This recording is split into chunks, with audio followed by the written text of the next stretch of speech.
Really, about 30 years ago, I discovered this interesting world called the world of the BBS, the Bulletin Board System. In that, it was the first start of the ability for me to get onto that new thing called a computer and connect up to and talk to others that I hadn't necessarily met and been able to see or run into on a day-to-day basis.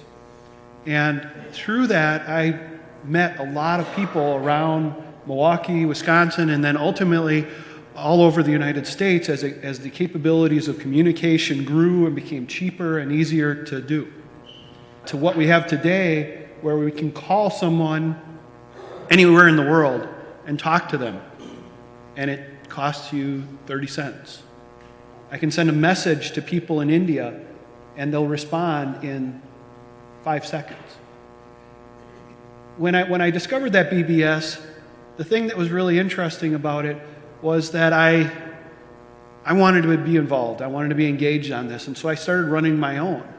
And through that computer system and that program, I started to meet people and needed to find a way to coordinate and organize and set up meetings and get-togethers where we got together at places like Oregon Piper down in Greenfield, down there where we'd meet up and we'd actually see each other face to face. I found a small family. And today, I've been part of a bigger family here at Mount Zion.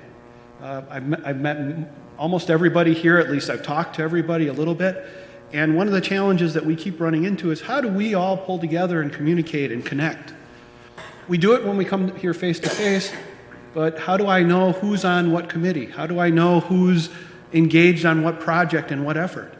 And some of the new tools that we're looking to help bring in with the funding and the efforts for putting God's house in order is how do we help the staff organize that stuff better?